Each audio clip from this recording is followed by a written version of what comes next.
Hello বন্ধুরা, আসসালামু আলাইকুম। সবাই কেমন আছেন? চলে আসলাম আমি আপনাদের মাঝে নতুন একটি ভিডিও নিয়ে। আজকে আমি চলে এসেছি ঢাকা হযরত শাহজালাল আন্তর্জাতিক বিমানবন্দর, দিয়াবাড়ি, যেখানে দাঁড়ালে আপনার মনোমুগ্ধকর দৃশ্য দেখা যায়।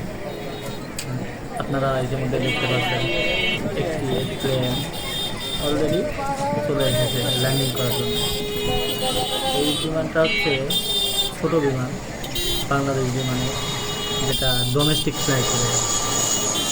এটা আসলে হচ্ছে আপনার কক্সবাজার থেকে। তো এভাবে প্রতিদিন কম বেশি ছোট বড় অনেক বিমান উড্ডয়ন করে এবং ল্যান্ডিং করে। তো আপনারা যারা এই দৃশ্যটি সরাসরি দেখতে চান, আপনারা অবশ্যই চলে আসবেন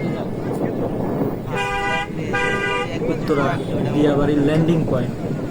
আপনারা যদি আসেন, যে যেখান থেকে আসেন, সরাসরি চলে আসবেন জসিমউদ্দিন, উত্তরা জসিমউদ্দিন। জসিমউদ্দিন থেকে একটি রিক্সা নেবেন। রিক্সাওয়ালা আমাকে বললেই হবে যে বিমান ল্যান্ডিং পয়েন্টে। তো এখানে আসলে আপনাদের নিয়ে আসবে রিক্সাওয়ালা মামা। তো রিক্সা ভাড়া হয়তো কারোর কাছে 40 টাকা, কারোর কাছে 50 টাকা, আপনারা এটা মিটাই নেবেন।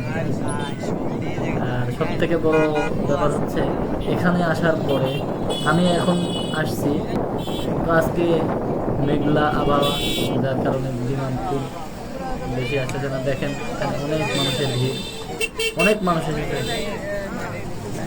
বিমান ল্যান্ডিং দেখতে। এভাবে প্রতিনিয়তই মানুষের ভিড় লেগেই আছে। তো আপনারা চাইলে যে কোনো দিন যে কোনো সময় আসতে পারেন। এখানে আসতে কোনো দিনক্ষণ করে আসা লাগে না, যখন আসবেন তখনই দেখতে পারবেন। না টিকিট লাগে, না অন্য কিছু, শুধু আসার জন্য পথ ইচ্ছা থাকতে হয়। দেখেন আরও একটি বিমান অলরেডি চলে আসছে, এটাও ল্যান্ডিং করবে। তো আপনাদের এই ভিডিওর মাধ্যমে হয়তো আমি সেভাবে দেখাতে পারতেছি না, চেষ্টা করব নেক্সট কোনো ভিডিওতে ক্লিয়ারলি আরও ভালো করে ভিডিও ধারণ করে আমি আপনাদের মাঝে নিয়ে আসবো। তো এখন যে বিমানটি আসতেছে এটা হচ্ছে আপনার বাংলাদেশ বিমান। এইটা আপনার বোয়িং 787, এটা ইন্টারন্যাশনাল ফ্লাইট। দেখবেন। ওকে, আপনারা আমার সঙ্গে থাকার জন্য ধন্যবাদ। আসসালামু আলাইকুম। আজকের মতো আমি এখানে বিদায় নিচ্ছি।